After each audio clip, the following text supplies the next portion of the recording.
Assalamualaikum warahmatullahi wabarakatuh. Perkenalkan, nama saya Muhammad Fadil Kurniawan dari program studi Sistem Informasi. Kali ini saya akan membuat video mengenai tugas 3 dari mata kuliah pemrograman berbasis web. Langsung saja kita ke file index HTML-nya. Di bagian head, ini berisi pengaturan karakter agar huruf Indonesia tidak error. Judul halaman yang muncul di tab browser, penghubung ke file CSS untuk mengatur tampilan, dan pemanggil library Vue.js. Lalu di bagian body ini berisi dua tombol navigasi yang digunakan untuk berpindah tampilan antara stok bahan ajar dan tracking DO. Di bawah tombol terdapat dua section yang masing-masing berisi komponen berbeda. Section stock memanggil komponen BA stock table dan section tracking memanggil komponen DO tracking. Bagian paling bawah ada komponen app modal yang digunakan untuk menampilkan pop-up konfirmasi. Berikut codingnya.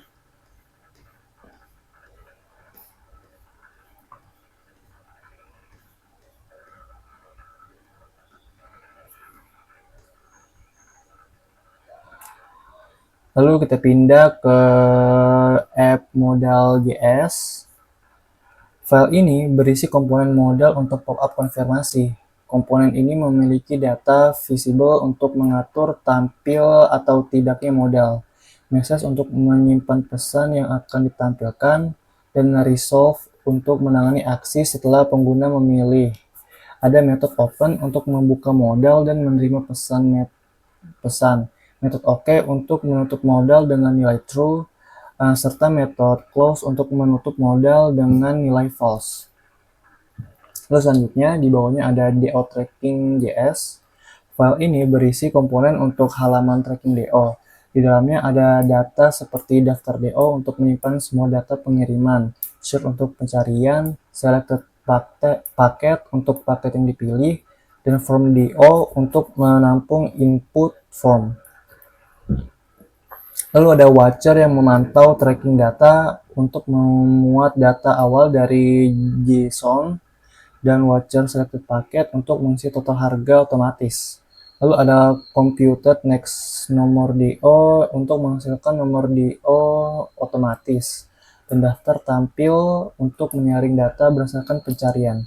Lalu ada metode tambah DO untuk menambah data baru, hapus DO untuk menghapus data, serta format harga dan format tanggal untuk memformat tampilan. Lalu kita ke file berikutnya, yaitu status batch.js. File ini berisi komponen untuk menampilkan status stok. Komponen menerima 3 data dari induk, yaitu QTY untuk jumlah stok, safety untuk batas aman, dan catatan untuk keterangan tambahan. Ada computed batch class untuk menentukan warna teks hijau, orange, atau merah sesuai kondisi stok. Ada computed text untuk menentukan teks aman, menipis, atau kosong. Lalu ada data show tooltip yang mengatur tampilan tooltip saat kursor mouse diarahkan ke status, memicu event mouse enter dan mouse leave. Lalu berikutnya adalah file stock table.js. File ini berisi komponen utama untuk halaman stok bahan ajar. Komponen menerima 3 data dari induk, yaitu stok data untuk daftar stok, UPBJJ list untuk daftar UT daerah, dan kategori list untuk daftar kategori. Ada data filter UPBJ, filter kategori, filter reorder, filter stok kosong, dan sort by untuk keperluan filter dan sort. Dan ada data edit index dan edit form untuk keperluan edit data, serta form baru untuk form tambah data. Lalu ada watcher yang memantau stok data untuk memuat data awal.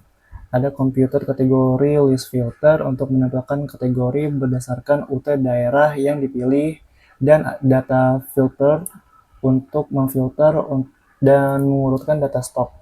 Terakhir, metode format harga untuk menambahkan format rupiah stok Terus format stock untuk menambahkan satuan, tambah data untuk menambah data baru, edit data, dan save edit untuk mengedit data. Hapus data untuk menghapus data, serta reset filter untuk mengusahakan semua filter. Lalu selanjutnya adalah file API.js. File ini berisi satu fungsi bernama fetch data yang bersifat asinkronus. Fungsi ini bertugas mengambil data dari file data bahan ajar JSON yang berada di folder data. Sini.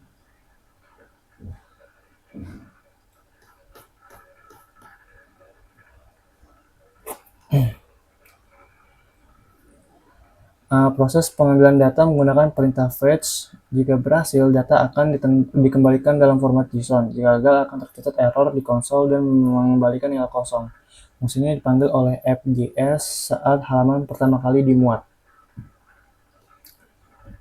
Lalu kita ke file app.js.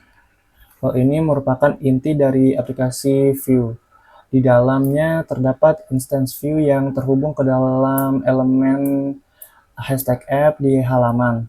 Data yang dikelola meliputi tab untuk menentukan halaman mana yang sedang aktif, serta array kosong untuk menyimpan data dari JSON seperti upbjj list, kategori list, pengiriman list, paket list, stok data, dan tracking data. Pada saat halaman dibuat atau mounted, fungsi fetch data dipanggil untuk mengambil data dari file JSON. Setelah data berhasil didapatkan, semua array tersebut akan diisi dengan data yang sesuai. Data ini kemudian akan diteruskan ke komponen-komponen anak seperti BA stock table dan DO tracking melalui atribut props. Lalu selanjutnya kita ke folder templates, yaitu file app model HTML. File ini berisi template untuk komponen modal. Terdapat elemen div dengan kondisi visible yang mengatur tampilan modal hanya saat variabel visible bernilai true. Di dalamnya ada pesan yang ditampilkan menggunakan message. Ada tombol yaitu ya yang memicu metode OK dan tidak yang memicu metode close. Modal ini digunakan untuk konfirmasi sebelum menghapus data. Lalu di bawahnya ada file DO tracking HTML. File ini berisi template untuk komponen tracking DO. Terdapat panel filter dengan input teks untuk mencari berdasarkan nomor DO atau NIM, serta tombol cari dan reset. Form tambah DO berisi input nomor DO yang otomatis terisi, input NIM dan namanya, pilihan ekspedisi, pilihan paket, input tanggal kirim dalam format teks, dan tombol tambah. Di bawah form, jika paket dipilih, akan muncul detail paket berisi kode nama, isi paket, dan harga. Tabel menampilkan daftar DO dengan kolom nomor DO NIM, nama, ekspedisi, paket, tanggal kirim, total harga, dan tombol hapus. Terus selanjutnya kita berada di file status batch HTML. File ini berisi template untuk komponen status batch. Terdapat elemen div yang kelas CSS-nya ditentukan secara dinamis oleh properti batch class, sehingga warna teks akan berubah sesuai kondisi stok, yaitu hijau untuk aman, orange untuk menipis, dan merah untuk kosong. Di dalamnya ditampilkan teks status menggunakan teks yang berisi kata aman, menipis, atau kosong. Pada elemen ini juga terdapat event mouse enter dan mouse leave untuk memicu tampilan tooltip. Tooltip berisi keterangan catatan yang muncul saat kursor diarahkan ke status. Lalu yang terakhir itu ada file stock table HTML. File ini berisi template untuk komponen stok bahan ajar. Terdapat panel filter yang berisi drop down untuk memilih UT daerah dan kategori, tombol filter untuk menekan stok bawah, safety dan stok sama dengan 0, drop down untuk mengurutkan data berdasarkan judul, stok atau harga, serta tombol reset filter. Di bawahnya ada form tambah data baru yang berisi input untuk kode mata kuliah, nama mata kuliah, pilihan kategori, pilihan UT daerah, lokasi rak, harga, stok, safety, dan tombol tambah.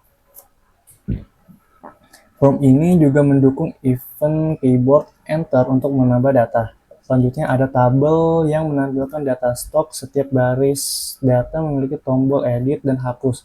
Saat tombol edit diklik, sel-sel pada baris tersebut berubah menjadi input untuk mengedit nilai, dan tombol edit berubah menjadi simpan.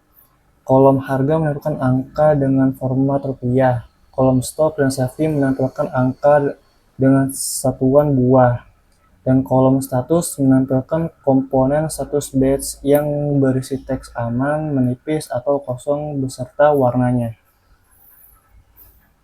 Lalu kita bisa untuk menjalankannya seperti ini.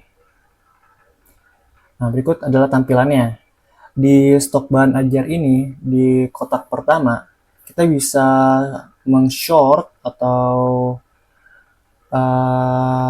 mencari apa yang kita mau sesuai UT daerahnya, kategori stok yang kurang atau stok yang habis, lalu ada stok atau harga, lalu kita bisa meresetnya.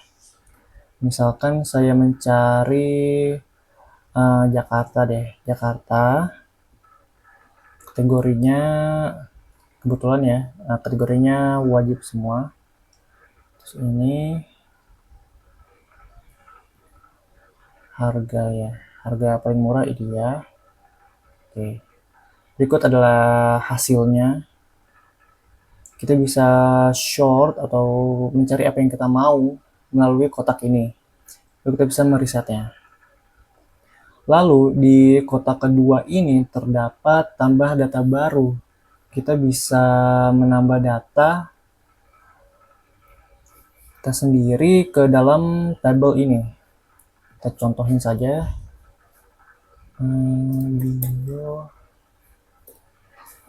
Bio 1 deh.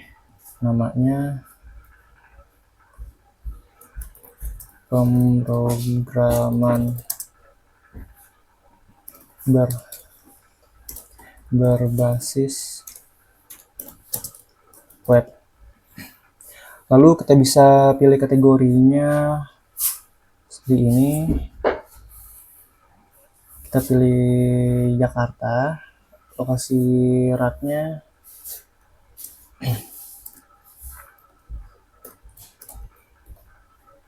salah. Kita bedain dikit.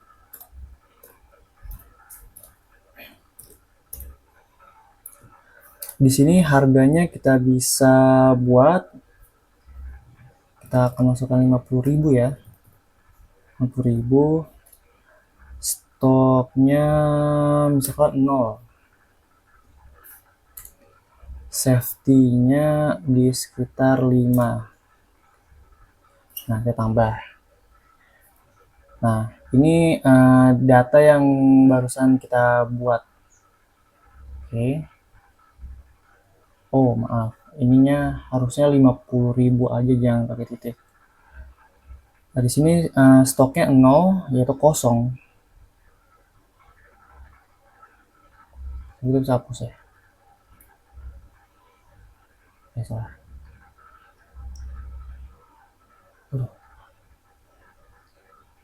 Mungkin kesalahan ya. Lalu kita lanjut saja ke halaman tracking DO. Di kotak ini kita bisa cari nomor atau NIM-nya. Karena kebetulan ada satu doang, jadi kita tidak usah cari. Kita buat dulu deh NIM-nya satu-satu.